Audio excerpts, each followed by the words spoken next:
La vidéo que vous allez regarder est une rediffusion de mon passage sur la radio de la Méduse du 5 mars 2021. La radio de la Méduse, c'est une web radio sur Twitch animée par mon ami Oscar Lafrance tous les vendredis à 20h. Il y invite chaque semaine des invités pour parler de sujets politiques et sociaux. Puis il y a une rubrique ciné avec les claquets du cinéma. N'hésitez pas à suivre cette chaîne, le lien est en description.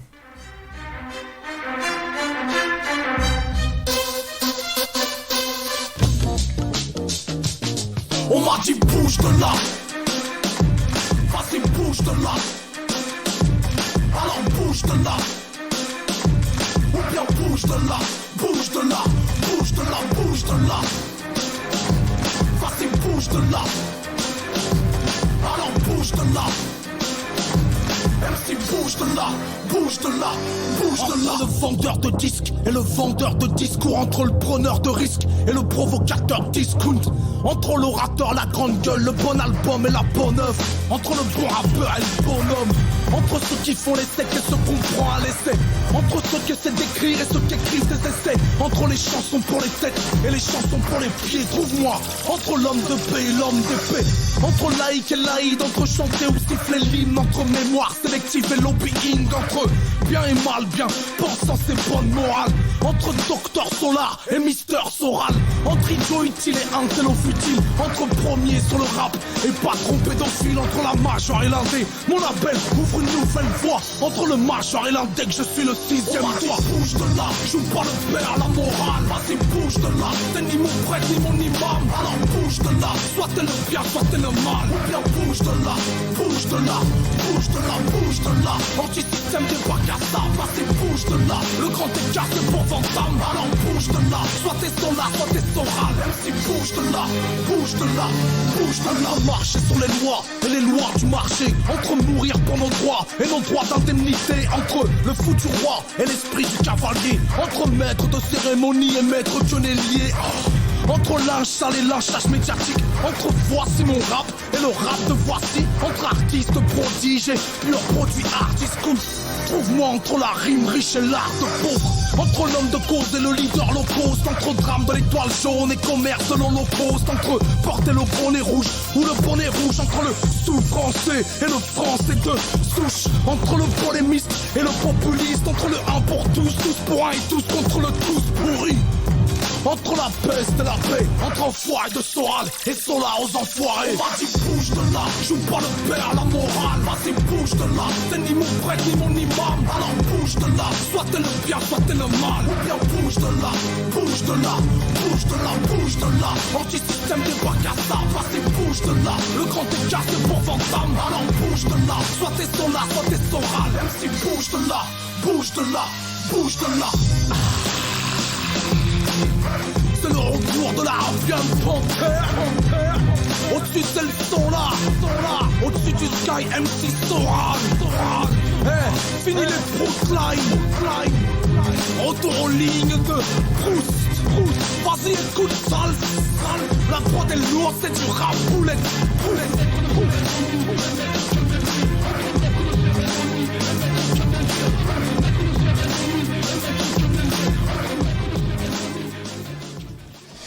Voilà, c'était Medine avec MC Soral, entre maître des cérémonies et maître quenellier. C'est assez drôle parce que vous n'êtes pas avec moi là physiquement, mais moi j'ai Tanguy en face de moi et c'est assez drôle de le voir bouger la tête sur un morceau de Medine. Bonsoir Tanguy Lacroix, comment tu vas ?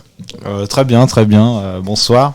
Et merci de m'avoir invité déjà. Bon, comme d'habitude, hein, tu sais que t'as ta place sur la radio de la Méduse. T'es quelqu'un qui aime parler avec tout le monde. C'est aussi mon cas et on est toujours content de te recevoir. Moi, les boys et l'équipe qui sont là ce soir et qui sont tous contents de te voir. Je vais te poser une première question qui est assez brute de décoffrage, mais que je trouve intéressante. C'est pourquoi avoir choisi un sujet aussi provoquant ? Alors provoquant, moi c'est pas pour provoquer que j'ai choisi ce sujet-là, c'est juste que c'est un sujet qui m'intéresse beaucoup. La question de l'islamisme m'intéresse beaucoup, notamment depuis, j'ai commencé un petit peu à m'y intéresser à partir de l'attentat de Saint-Étienne-du-Rouvray, et je m'y suis beaucoup plus intéressé surtout à partir de l'affaire Mila, où là j'ai commencé à beaucoup lire des livres sur le sujet, donc sur l'islamisme au sens large. Donc l'islamisme, qu'est-ce que c'est ? Je vais juste le définir rapidement, parce que c'est un terme qui est beaucoup utilisé mais qui n'est pas toujours défini. Donc c'est un terme qui est extrêmement large, puisqu'en gros ça décrit n'importe quel mouvement qui cherche à imposer l'islam, notamment souvent l'islam sunnite, comme base légale, morale et juridique, voire juridique, dans les cas les plus extrêmes, au sein d'une société, dans un espace social donné. Donc il y a énormément de courants différents possibles et qui peuvent être concurrents entre eux. C'est un peu comme le terme extrême droite. Tu vois, le terme extrême droite, renvoie à plusieurs ça réalités renvoie à pratiques. énormément de mouvements différents qui parfois peuvent se taper dessus entre eux. L'islamisme, en fait, c'est plus ou moins l'extrême droite des cultures musulmanes, en fait. Voilà. Et donc je me suis beaucoup intéressé à ces questions-là, donc d'abord au djihadisme et puis par extension à tout un tas d'autres mouvements islamistes. Oui, parce que c'est peut-être un premier point sur lequel il est intéressant d'insister, c'est qu'on a souvent un amalgame entre islamisme et djihadisme. Exactement. Mais ça, c'est la phase la plus médiatisée de l'iceberg, si on veut. Oui, parce que ils font les trucs les plus impressionnants. Je renvoie les auditeurs à un bouquin qu'on retrouve souvent sous ton Twitter et sur lequel qu'on a lu tous les deux et dont je pense que c'est un truc que tu as lu sur ma recommandation en plus. Je parle du Micheron. Oui. Alors pas seulement sur ta recommandation, mais c'est il y pas a mal. Beaucoup d'autres gens qui me l'ont recommandé, mais oui, le fait que beaucoup de gens me le recommandent, je l'ai lu et c'était très bien. Donc on renvoie les auditeurs vraiment à ce livre qui est assez formidable de Hugo Micheron, qui s'appelle Les territoires conquis de l'islamisme et qui dans son introduction... Non, ça c'est Rougier. C'est le Rougier, djihadisme français dont tu parles. Micheron, c'est le djihadisme français. C'est le djihadisme français. Syrie, c'est quoi le titre ? C'est banlieue Syrie près. Le sous-titre, c'est ça. Oui, c'est Syrie banlieue prison. Toi, tu parles de celui de Rougier alors. Non, je parle bien du Micheron. C'est moi qui me suis trompé sur le titre. Mais celui de Rougier est aussi très intéressant d'ailleurs. Mais oui, tu parles de celui de Micheron et oui, je recommande parce qu'en fait, c'est une très bonne entrée en matière puisqu'il vulgarise très bien les choses. Et ça se lit comme une chronique en fait, ça se lit ça. comme un roman et c'est vraiment très intéressant. Et en introduction justement on retrouve du coup ce point qui est la définition de l'islamisme qui définit au travers de 4 cellules. Ouais, lui, il distingue vraiment 4 courants. Est-ce que tu te ranges derrière cette définition d'ailleurs ? Moi je suis assez d'accord. Alors après le découpage en 4 courants, c'est évidemment comme tout découpage, ça peut parfois être contesté puisque ces courants en réalité ont tous une énorme porosité entre eux. Et Micheron, il le dit lui-même dans son bouquin, plus il avance, plus on se rend compte que oui, il y a une grande porosité entre les différents mouvements. En plus, ces mouvements sont pas toujours officiellement très clairs, parce qu'ils sont pas forcément légaux dans tous les pays. Mais sinon, oui, je suis plutôt d'accord avec cette définition très large de l'islamisme, mais après, il faut avoir conscience que ça reste une définition très large, comme le terme extrême droite, ou comme beaucoup de termes en politique. Mais du coup, ça me permet de rebondir sur ce deuxième terme. Hein. C'est autant personne ne conteste l'existence d'un islamisme à ma connaissance, autant le terme le terme d'islamo-gauchisme renvoie à une réalité pratique et théorique beaucoup plus abstraite. Ouais. Et là pour le coup on se retrouve vraiment avec des gens qui contestent qui contestent l'existence, qui contestent son existence même. Voilà. Et du coup je me dis mais pourquoi avoir le pourquoi on a eu l'explication, mais je vais peut-être insister. C'est aussi parce que c'est l'actualité que j'ai choisi. Parce qu'il y a aussi l'actualité qui me donne envie d'en parler. Il y a aussi mon propre vécu, le fait d'avoir eu des problèmes avec des gens plutôt de ce qu'on moi, j'utilise pas le terme d'islamo-gauchisme, mais on va le voir dans l'émission, on va en parler. Mais j'ai eu des problèmes avec des gens qu'on peut qualifier d'islamo-gauchisme, mais bon, c'est encore un autre sujet. Mais ça m'a donné aussi envie d'en parler, forcément. Okay. Mais ça m'influence. Voilà. Du coup, je propose de commencer par un premier point. Pour en arriver à l'idée d'islamo-gauchisme, il faudrait qu'il y ait un entrisme de l'islamisme à gauche. C'est ça. Et ça, c'est quelque chose que tu es capable d'étayer. Oui, c'est quelque chose que je suis capable d'étayer avec énormément d'exemples. Donc on va se concentrer sur quelques exemples parce qu'on n'a pas un temps extensible à la radio, il y a d'autres gens derrière. Par exemple, j'ai relu récemment, et j'en ai reparlé sur Twitter, le livre, c'est plus un gros article, il me semble, puisque je crois pas qu'il a été édité en France, de Chris Harman, qui s'appelle « Le prophète et le prolétariat ». Donc c'est sorti en 1994. Vous pouvez le trouver sur marxiste.org et je conseille de le lire parce que c'est très intéressant. En fait, Chris Herrmann, c'est c'est un trotskiste anglais du Socialist Worker Party. Donc c'est un parti trotskiste. Et dans ce livre-là, en fait, il décrit un peu les mouvements islamistes, etc. Et très sérieusement, il cite beaucoup Gilles Kepel, d'ailleurs, qui est quelqu'un qui n'est pas du tout de son bord politique, mais voilà, c'est très intéressant. Oui, Kepel qui est quand même un intellectuel français, un expert reconnu mondialement de la question islamique. Enfin, donc, c'est ça. Et donc, quand il est dans le descriptif, c'est ce qu'il dit est parfaitement valide, sauf que le problème, c'est vu qu'il est aussi militant, il va aussi prescrire des solutions politiques. Et en fait, lui, ce qu'il prescrit, c'est des alliances entre la gauche, les progressistes, il appelle ça, et les islamistes. Et il dit quand même, les islamistes ne sont pas nos alliés, et il va critiquer certains de leurs discours en disant qu'ils sont réactionnaires, etc. Il le reconnaît parfaitement, mais il va dire qu'il y a certains sujets sur lesquels les islamistes et la gauche ont les mêmes intérêts. Et il va donner comme exemple le racisme, par exemple. Ce qui pour moi est un peu, complètement débile, puisque justement le racisme, ça va être le gros sujet avec lequel les islamistes vont faire de l'entrisme à gauche, en l'instrumentalisant pour se donner une sorte de vernis internationaliste, etc. Alors qu'en réalité, derrière tout ça, ils vont avec notamment le concept d'islamophobie, où ils trouvent tout islamophobe, essayer d'imposer leurs idées, comme par exemple le fait d'être contre le blasphème, par exemple. Donc, sondage d'ailleurs qui est sorti cette semaine, pour ceux qui l'auraient loupé, où de mémoire, c'est 52% des 15-18 ans qui globalement trouvent que les lois telles qu'elles sont pensées, et que la laïcité à la française ne serait plus souhaitable. Donc nuirait à la liberté individuelle, pourrait être vu comme islamophobe. Il n'y a pas de motivation derrière la question qui est posée aux jeunes, ce qui est assez dommage, mais dans son Agifop. Mais en tout cas, elle donne une première vision. Je rebondis sur l'exemple que tu donnais. Est-ce que... Enfin, je doute de sa pertinence dans la mesure où tu vas choisir. Là, tu as choisi un pays, en l'occurrence l'Angleterre, qui a un modèle qu'on peut qualifier à juste titre de communautariste. Ce qui n'est pas le cas en France. Oui. Donc. Oui, mais justement, ça va avoir quand même des influences, puisque il y a quand même cette idée-là qui naît chez certains trotskistes. Mais en plus de ça, on va avoir, notamment en 2008, ça c'est pour ce qui est de la gauche un peu plus social-démocrate, le PS et compagnie, il va y avoir le think tank Terra Nova qui va dire qu'il faut totalement arrêter d'essayer de viser le prolétariat en tant que classe, comme électeur, et qu'il faut se concentrer plutôt sur les minorités et les femmes. C'est une note d'intention de Terra Nova qui est extrêmement souvent citée, dans laquelle, en gros, pour ceux qui ne connaissent pas ou n'en ont jamais entendu parler, les penseurs de Terra Nova, je ne sais plus par qui elle a été rédigée, mais disent que globalement, pour gagner une élection, à l'heure actuelle, l'idée n'est plus de se concentrer sur le social, puisque le social et les classes ouvrières sont déjà passées à droite, et de se concentrer sur le sociétal, donc de venir parler des questions relatives au féminisme, aux minorités, etc., pour aller séduire un électorat plutôt bourgeois, mais sensible à ces questions. Est-ce que pour autant ça en fait... J'allais y venir. Le truc, c'est que ces gens-là, du coup, qui vont être dans ces stratégies-là, ont parfois une sacrée méconnaissance de l'islam, et en fait, ils vont finir par croire que les pratiques, par exemple, salafistes, représentent tous les musulmans. Donc c'est comme ça qu'on en arrive avec des gens qui vont croire le discours salafiste, comme quoi, par exemple, interdire la burqa serait islamophobe et raciste. Par exemple. Donc là, ça, c'est un cas très concret aujourd'hui, depuis toute cette stratégie-là de fétichisation de minorités ethniques, et la plupart des musulmans sont issus de minorités ethniques en France, et ben, on a des gens qui considèrent très sérieusement que interdire la burqa est raciste.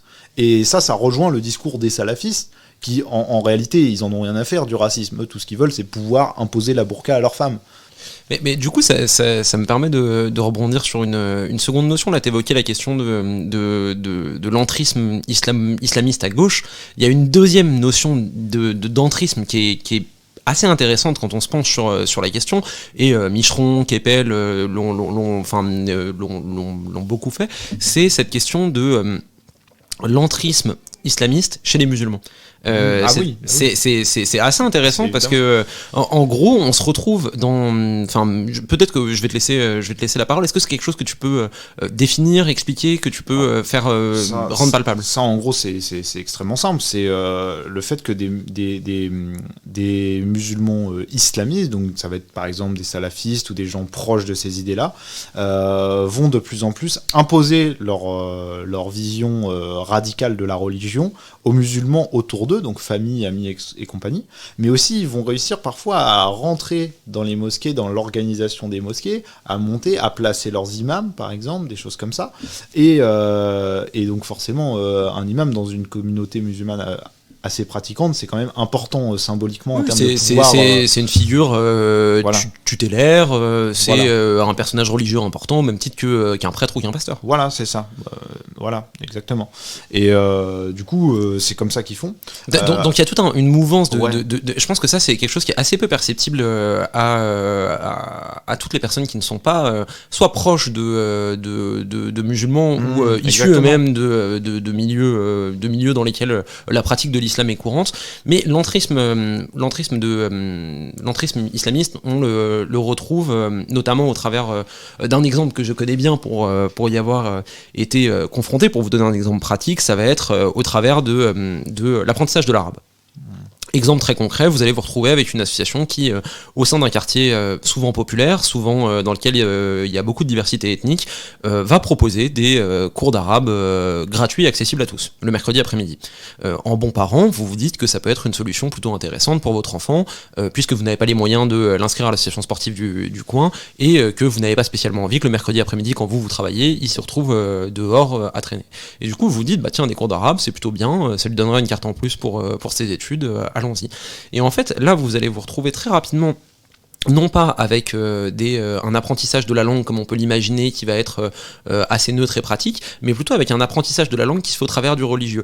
Et dans lequel, par exemple, les premières leçons qu'on va vous donner par cœur, ça va être réussir à apprendre la prière ou réussir à apprendre des versets du Coran, etc. Et ça, c'est un exemple assez concret de comment peut se matérialiser ce qu'on peut qualifier d'entrisme d'entrisme islamiste au sein de milieux musulmans comme voie d'entrée. Voilà, Exactement, et ça c'est ça qui est très important à comprendre, c'est que l'islamisme, c'est pas juste des gens qui vont dans des salles de concert tirer sur des gens à coups de kalachnikov, c'est aussi des gens parfois complètement pacifiques qui vont vraiment distiller tout un radicalisme religieux dans leur quartier, dans leur lieu de culte, dans l'éducation des enfants autour d'eux, et c'est quelque chose et c'est quelque chose quand on le critique, ces intégristes religieux vont dire ah c'est du racisme, c'est de l'islamophobie, et le truc c'est que une partie de la gauche tombe dedans pour naïvement, mais parfois aussi pour des raisons électoralistes, et on a des cas très concrets de gens de gauche qui se font avoir. Par exemple, on a récemment le NPA qui a défendu Baraka City, et Baraka City c'est quand même une organisation qui est dirigée par Idriss Ahmedi, qui est un intégriste religieux salafiste condamné cette récemment, semaine d'ailleurs, voilà. Pour une insulte qui moi personnellement me tient à cœur. Il a qualifié Zineb El Razaoui si je me trompe pas, c'est Zineb El d'arabe de service, d'arabe de service, et condamné pour propos racistes que je trouve tout à fait appréciable et souhaitable. Voilà, et c'est quelqu'un qui est soupçonné d'avoir aidé Al-Nosra, qui est l'organisation terroriste d'Al-Qaïda en Syrie. Alors il est soupçonné, donc on respecte la présomption d'innocence, mais bon, quand on est soupçonné de ça, en général, il y a quand même un minimum anguille sous roche. Et on reste soupçonné, on reste innocent jusqu'à preuve du contraire. Voilà, on est d'accord, mais sachant que c'est quelqu'un qui, par exemple, a refusé de condamner publiquement Daesh quand on le lui a demandé, on peut se poser des questions sur ses orientations politiques. Et ensuite, on a par exemple, comme autre exemple, récemment, on a Lundi Matin, qui est un média d'extrême gauche, un média indépendant d'extrême gauche, qui publie sur lundi.am. C'est lundi.am, du coup l'URL du site, c'est Lundi Matin. Sur leur Twitter, ils ont quand même relayé une cagnotte de soutien à Kamel Daoudi, qui est un djihadiste condamné par la justice française. C'était un meneur de cellules d'Al-Qaïda, il a été déchu de sa nationalité, donc c'est un djihadiste. Daoudi est quand même dans une situation extrêmement atypique. Pour ceux qui n'ont pas suivi enfin tous les débats autour de la déchéance de nationalité, qui était trop jeune au moment des faits ou qui ne s'intéressait pas à la politique à ce moment-là, ça a quand même été un point de déchirure à gauche. Ça a été, c'est une, en gros post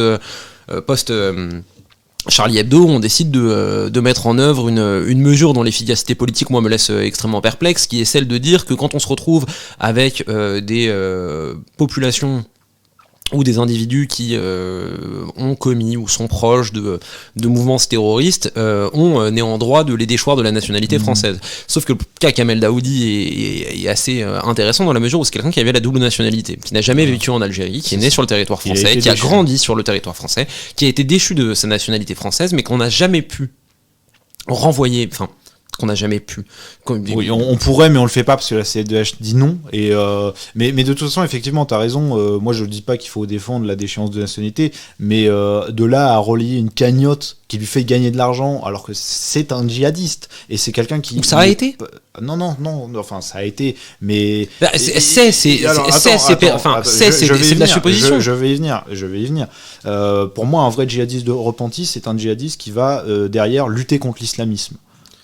Et là, on pense au recruteur de la filiale d'Ibn Chaumont. J'ai oublié son nom, mais tu parles duquel? Celui qui est assez jeune, enfin qui était assez jeune au moment des faits, qui est assez fin, qu'on voyait avec les cheveux longs et les pieds fiers. Moi, je pense à qui est devenu infirmier par exemple, David Valla. Mais Kamel Daoudi, c'est pas du tout ça, c'est tout l'inverse. C'est quelqu'un qui, ok, il est plus djihadiste, ok, c'est vrai, mais il est quand même dans les mouvances islamistes. Il va dire que la France est islamophobe. À l'heure actuelle, il est plus dans aucune mouvance. On est face au assigné à résidence, le plus vieux de France. Oui, mais regarde ses propos sur Twitter.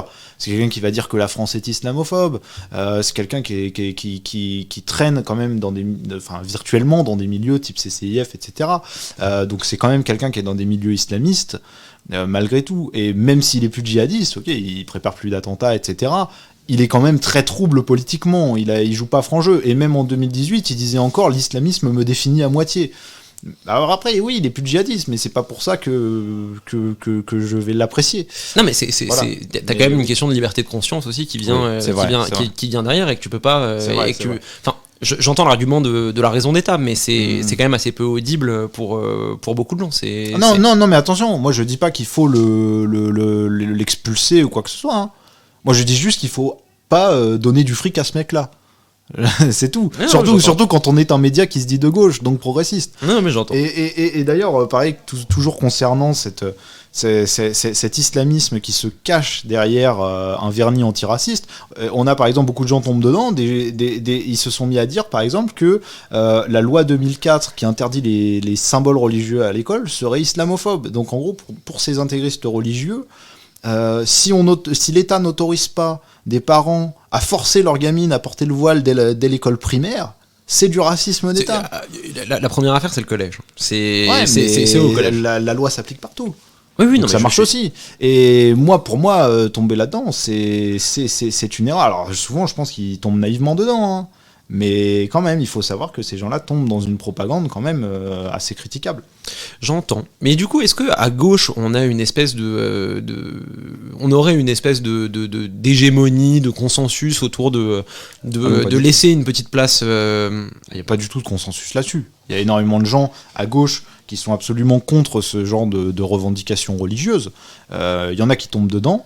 Naïvement, il y en a qui tombent dedans je sais pas comment on dit, pour des raisons électoralistes, hein, on a une pensée particulière pour la mairie d'Aubervilliers qui est passée UDI aux dernières municipales, mais t'inquiète pas, on va peut-être aussi parler des électoralistes de droite aussi qui tombent là-dedans, parce que c'est pas que la gauche là-dessus. On va peut-être ouvrir un peu là-dessus après. Par exemple, à gauche, il y a en 2015, la CGT a renvoyé 500 de ses adhérents. Selon Philippe Martinez, pardon. Je mélange tout. Martinez et Marlière sont deux personnes qui se réclament de gauche mais qui ne renvoient pas du tout à la même réalité. Qui n'ont rien à voir du tout. En fait, c'est parce qu'il y a eu des militants de la CGT à Air France qui ont réclamé de la nourriture halal dans les cantines. Donc la CGT a considéré que c'était de l'intégrisme religieux, et hop, ils ont viré 500 adhérents comme ça. Donc on voit qu'il y a des endroits à gauche où ça ne passe pas du tout comme ce genre de revendication. Et encore, le halal dans les cantines, c'est pas la revendication la plus radicale non plus, hein. Mais pour des gens de gauche, et pour moi, c'est déjà trop. À la limite, la revendication... Bref, j'ai pas spécialement envie de m'apesantir là-dessus, j'ai plutôt envie de te faire rebondir sur la partie... actualité, hein, qui est le fait que Vidal ait missionné une enquête sur la dérive islamo-gauchiste au sein des universités, le fait que Blanquer soit dans des discours dans lesquels il dit en gros bah oui on va faire une enquête et puis s'il y a quelque chose et bah tout le monde le verra et puis s'il y a rien tout le monde le verra. Mais on a quand même l'impression d'un espèce d'épouvantail politique assez grossier pour venir discréditer en fait l'ensemble de la gauche. Bah en fait je trouve que le cas est assez complexe puisque à la base on part quand même d'une réalité très problématique d'entrisme islamiste à gauche et à l'extrême gauche, hein. Par exemple là aussi une affaire récente, on a un collectif antifasciste, la Jeune Garde de Lyon, dans lequel un des dirigeants locaux de ce truc-là a une enquête en ce moment sur lui parce qu'en fait sur les réseaux sociaux il s'est mis à faire l'éloge de Boko Haram, à se moquer de l'assassinat de Samuel Paty et à faire aussi ah oui voilà, il a aussi rendu hommage plus ou moins aux assassins de Charlie Hebdo. En trouvant que c'était légitime, il disait je crois voilà ce qui arrive quand on insulte les musulmans, je sais pas quoi. Et donc là il est visé par une enquête. Donc c'est des cas très concrets comme ça. Il y a des choses qui sont très problématiques. Mais le problème c'est ça, c'est que Frédérique Vidal, elle va prendre ce mot-là de manière volontairement polémique. Hein, elle parle par exemple, elle utilise même des mots durs et vraiment vraiment polémiques. Elle va dire que ça gangrène l'université, des choses comme ça. Donc c'est du discours très très polémiste, mais elle étaye très peu ça par des faits.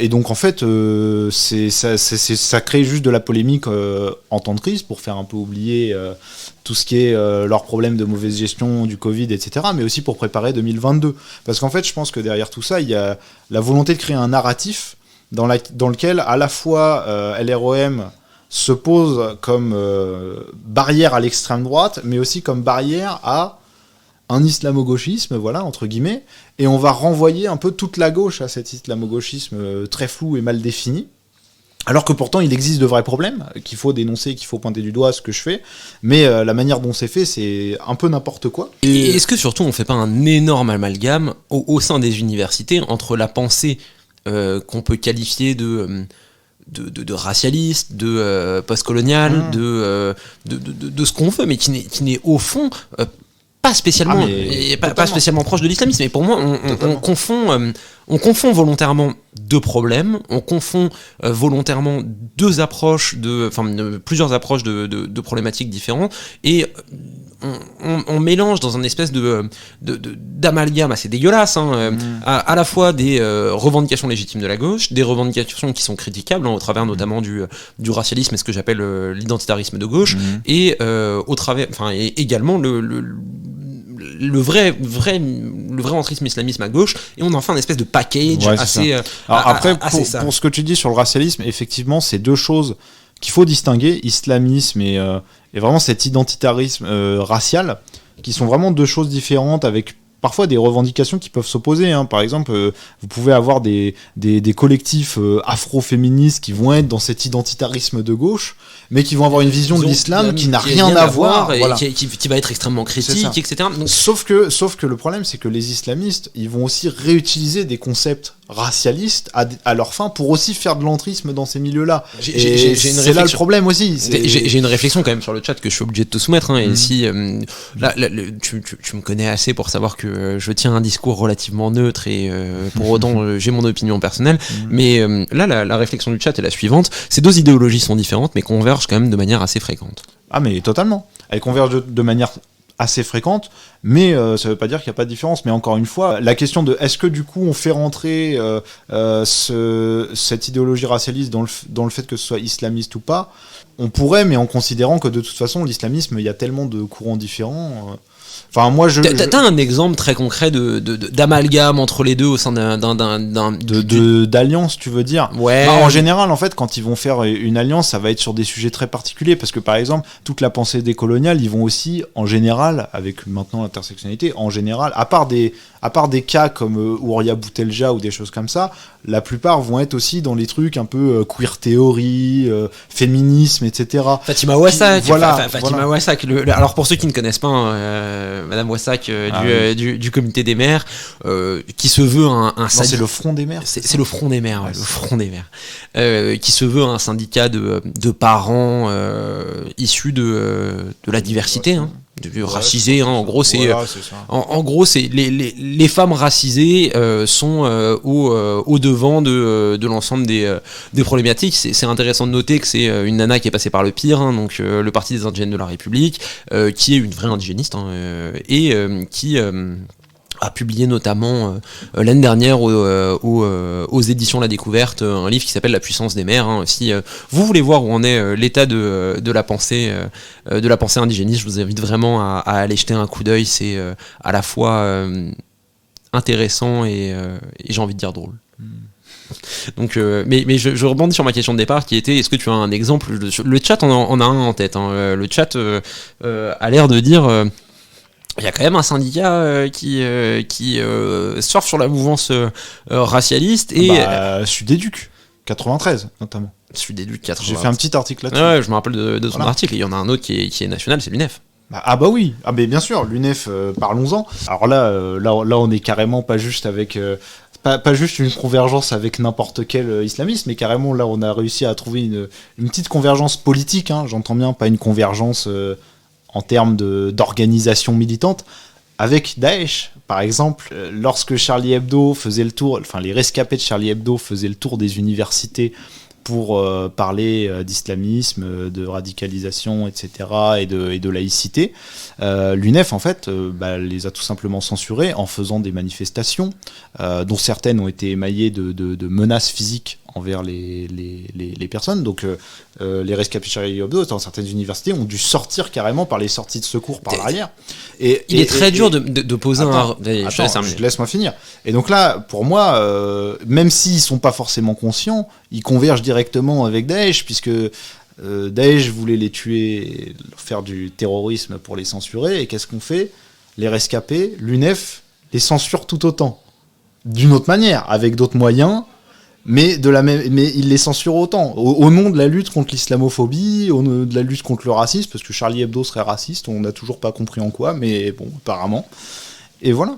Donc c'est un exemple, pour moi, assez important. Ça. Mais il y a un contre-exemple quand même qui vient tout de suite à l'esprit pour ceux qui suivent les péripéties et les réflexions de Charlie Hebdo. C'est aussi le fait que des personnages qui avaient été hautement qualifiés de traîtres à la pensée Charlie se sont alliés à eux. Je pense notamment à l'autrice de Vernon sur Butex, qui est Virginie Despentes. Virginie Despentes a récemment fait une adaptation en BD de je sais plus trop quoi exactement, mais sur laquelle on retrouve en dessinateur des anciens de Charlie Hebdo, alors que Virginie Despentes était une des personnes qui avait exprimé le fait qu'elle se de mémoire, elle faisait l'éloge des djihadistes. C'était pas une éloge des djihadistes, en fait, c'était plus critique que ça. Flou. Oui, parce que derrière, quand même, elle faisait aussi l'éloge des victimes de Charlie Hebdo. Enfin, mais c'était un truc très bizarre dans lequel, en gros, elle disait se reconnaître dans la figure des frères Kouachi. C'était quelque chose d'assez perturbant. Est-ce qu'on peut se dire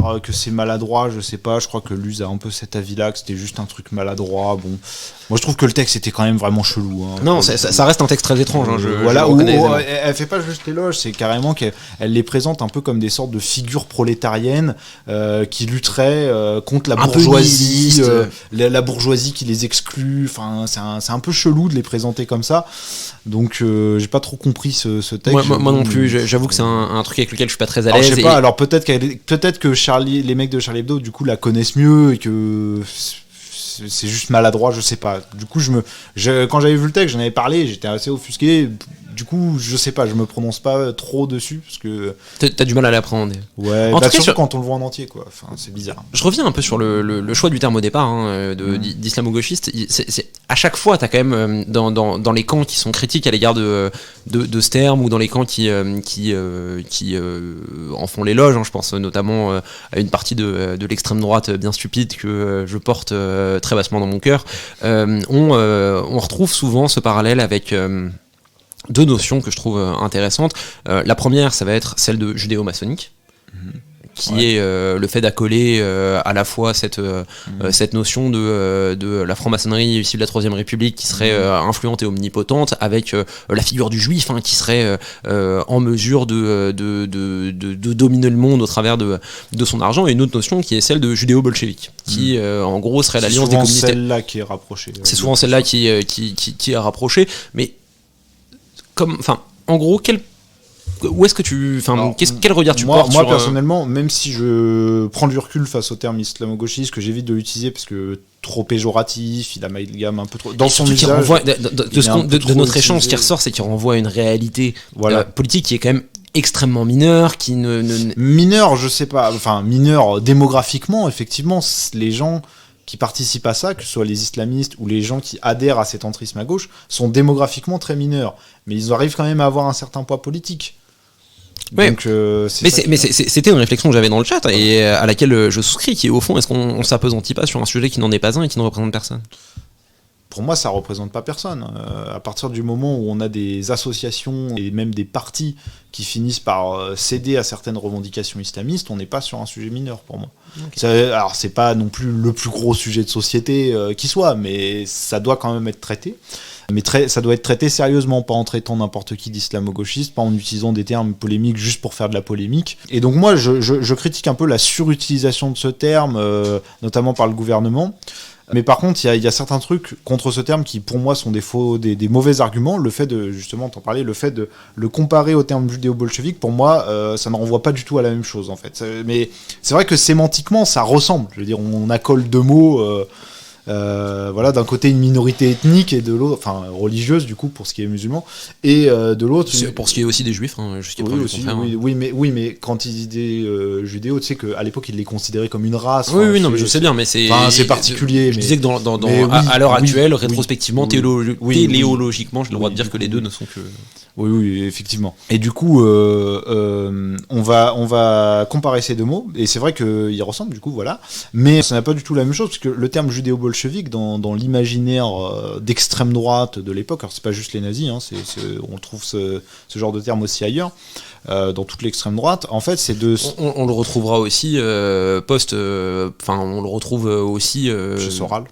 Chez Soral aujourd'hui. Non, un peu moins peut-être Soral, je sais pas, je suis pas un fin penseur un connaisseur de la pensée de Soral, mais on le retrouve aussi Soral, il va plutôt dans toutes les ligues, dans tout le mouvement des ligues avant ça. Enfin, c'est pas juste dans le nazisme, quoi. C'est quelque chose d'assez omniprésent en Europe durant la première moitié du XXe siècle. Et donc en fait, l'idée derrière ça, c'est de dire qu'en fait, ce seraient les juifs qui comploteraient derrière le communisme et notamment derrière la révolution de 1917 en Russie. Et donc là, on est vraiment face à une totale théorie du complot qui est basée sur pas grand-chose, à part le fait que Trotsky ait des origines juives. Il y a vraiment que dalle. Alors que le terme islamo-gauchisme, déjà, il vient pas de l'extrême droite. Il vient de Pierre-André Taguieff, qui est aujourd'hui un peu plus à droite, mais qui à l'époque était à gauche, au moment où il forge ce terme. Et ce terme-là, du coup, il renvoie pas du tout à la même chose, puisqu'à la base, il va plutôt parler d'accointances entre des islamistes et des gens de gauche, et ces accointances, elles existent factuellement. Alors que le complot juif derrière le communisme, jusqu'à aujourd'hui, on n'a jamais réussi à le prouver, et bien au contraire. Donc... Oui, ça fait partie aussi des points d'argument qu'on retrouve très souvent. C'est cette idée de dire que la gauche serait fondamentalement antisioniste, que son antisionisme ne serait qu'un antisémitisme déguisé, et que donc l'extrême droite comme l'extrême gauche seraient toutes les deux des figures antisémites. Ce que je trouve assez intéressant comme propos en soi, puisque c'est vrai que ça met à mal toute cette rhétorique du judéo-bolchevique. Il nous reste 6 minutes. Si tu devais résumer un petit peu l'échange qu'on a eu et un petit peu quel Quelle vision toi t'as là-dessus et quelle perspective tu mets? Moi déjà, pour résumer, pour moi l'entrisme islamiste à gauche, il existe. Et si c'est juste ça que vous désignez par islamo-gauchiste, pourquoi pas du coup pourquoi pas utiliser le terme si c'est vraiment comme ça que vous le définissez, moi je veux bien. Et là-dessus, alors j'ai donné quelques exemples, hein, mais si je devais vraiment être exhaustif, on y passerait 1h30. Donc là-dessus, je vous conseille d'aller voir un peu ce que j'ai pu écrire, par exemple sur les temps modernes, autour du CCIF ou de choses comme ça, pour avoir vraiment un exemple. Et l'exemple du CCIF est très important, donc je l'avais adapté en vidéo cet article, donc n'hésitez pas à aller voir sur ma chaîne YouTube. Vidéo qui est assez intéressante, hein, voilà. Et que j'invite à aller voir. Ça s'appelle Un islamisme à peine voilé, la vidéo. Exactement. Donc c'est l'adaptation d'un article que j'avais écrit qui porte pas le même nom, mais on s'en fiche. Donc si ça vous intéresse vraiment, allez la voir. Je sais plus combien de temps elle dure, mais elle dure peut-être 40 minutes. Et donc là, c'est vraiment détaillé là-dessus. Donc pour moi, il faut le critiquer, il faut le montrer déjà, l'entrisme islamiste à gauche, avec des faits. Après le terme, voilà, moi je dis pas non plus qu'il faut jamais l'utiliser, mais je prends quand même mes distances, surtout à partir du moment où il est utilisé par la communication officielle du gouvernement pour 2022, quoi. Forcément. Qu'en plus il est utilisé n'importe comment juste pour faire de la polémique. Et je pense qu'on n'a pas forcément besoin de ce terme en fait pour dénoncer cet entrisme islamiste à gauche, donc c'est pour ça que je l'utilise assez peu. Et que t'étais plutôt pour une logique de l'abandon en fait, t'es plutôt pour... Ouais, après... Pour moi je suis assez d'accord, on a d'autres problèmes à gauche à traiter avant... Et surtout que justement ces gens qui font de l'entrisme islamiste à gauche, dans le débat en fait ils font tout pour qu'on reste uniquement sur le débat sémantique, et du coup on ne parle plus de faits à la fin, on parle juste de débat sémantique, ce qui ne sert à rien. Mais c'est exactement... ça fait perdre du temps. C'est assez drôle parce que c'est sur le chat. C'est exactement ce qu'on dit sur le chat. On a un débat entre plusieurs auditeurs, hein, notamment mon grand copain passe le mois STP, je te fais des bisous depuis Paris, et je suis impatient de te voir un de ces quatre, mais qui réagit au fait qu'on est des gens qui présentent le fait que le CNRS soit gangréné par l'islamo-gauchisme comme un fait, alors que Pierre-André Taïeff, qui a forgé le terme, est chercheur au CNRS. Voilà. Et d'ailleurs, on nous dit que le CNRS nous dit que c'est un terme non scientifique, alors que justement, celui qui a forgé le terme, c'est un scientifique de leur organisation, donc c'est extrêmement drôle. Donc d'ailleurs, tout le débat sur la scientificité ou non du concept, il est complètement, c'est complètement n'importe quoi. On sent que ce communiqué a été rédigé complètement à l'arrache, et du coup, au niveau argumentatif, il vaut pas mieux que les discours de Vidal en face. Donc on est sur un débat, mais un débat complètement débile en fait. Alors qu'il y aurait des faits à discuter, quoi. C'est marrant parce que ce même, je l'ai vu recirculer sur les réseaux sociaux alors que ça faisait très longtemps que je l'avais pas vu passer. C'est le côté combat d'infirme. Mais oui. Voilà, on va pas trop le sortir parce que sur Twitch, je sais pas si au niveau de la modération ça passe de parler de combat d'infirme. Ils peuvent nous embêter pour ça. Ils peuvent nous dire c'est du validisme. Donc, j'en sais rien. On va éviter. En tout cas, moi, c'est vraiment une image qui me fait rire, et on a vraiment l'impression d'avoir des gens qui sont aussi mauvais d'un côté que de l'autre et qui veulent absolument tout ramener à ce sujet, alors que il y a assez peu d'intérêt politique et pratique, et c'est ce que tu as essayé de démontrer, ce que je trouve assez intéressant. Après, attention, moi je dis pas qu'il faut pas parler de tous les sujets dont on a parlé. C'est juste qu'il faut bien en parler. Je pense que tous les gens qui te suivent savent que... Non, mais je précise pour ceux qui me connaîtraient pas, voilà. Et donc il faut arrêter d'être sur un débat déjà très sémantique, très centré sur la sémantique, alors que c'est pas le cœur du problème, surtout si c'est pour être aussi binaire, quoi, et dire n'importe quoi des deux côtés, quoi. Et je pense qu'on ne peut pas me prendre à défaut de ne pas critiquer cet islamo-gauchisme, pour utiliser le terme, puisque je le critique très régulièrement. Et bah écoute, il te reste 1 minute pour terminer. En 1 minute, de quoi t'as envie de me parler, mon cher Tanguy? En 1 minute, merde, j'avais pas prévu ça, moi. Bah écoute, on est sur un live, hein, t'es là, t'es pris en panique. Allez, 1 minute, dis-moi ce que tu veux. Alors en 1 minute, je dirais que je sais pas. Franchement, je sais pas. Je suis désolé. Je prends vraiment de cours. Pas de soucis, tu vois. Parce qu'en fait, pour ton activité militante, tout ce que tu veux. J'avais quelques idées, mais ça me prendrait forcément plus d'1 minute. Non, mais peut-être un petit coup de pub pour ça. Ah oui, je pensais que tu voulais rester sur l'islamo-gauchisme. Non, c'était en règle générale. Alors moi, pour le moment, je suis responsable jeunesse de République Souveraine, donc n'hésitez pas à aller voir ce qu'est République Souveraine. C'est un parti souverainiste, donc pour la sortie de la France de l'Union Européenne. Donc allez regarder un peu ce que c'est et adhérez si ça vous intéresse. Ok. Voilà, je fais un peu de pub. Bah merci, et je suis très content de t'avoir accueilli, Tanguy. Merci d'avoir donné ton temps pour discuter de notre sujet. Il est pile poil 21h et je devrais retrouver dans quelques minutes mon très grand copain Jérémy Eden pour le bibliovide ou la bibliovide, il nous le dira d'ailleurs. Je te remercie d'être venu, et je fais un petit message pour le chat. Vous êtes super nombreux, je suis vraiment impressionné. Vous le voyez pas parce que il y a pas de live, mais moi je tape un peu la lue sur les chiffres que je suis en train de voir. Ça fait extrêmement plaisir. La radio de la Méduse, c'est du boulot, et vous voir aussi nombreux, putain, qu'est-ce que ça fait plaisir. En tout cas, il est 21h, je vais vous laisser avec une petite musique, et je vous reprendrai juste après pour Bibliolivre. On sera suivi à la suite par le camarade Landry Gang, qui viendra nous parler de la question de la stratégie de Montebourg, et je vais vous faire écouter un petit morceau de Just Jack que j'aime beaucoup, un petit morceau de... Je vais vous redonner le titre, attendez.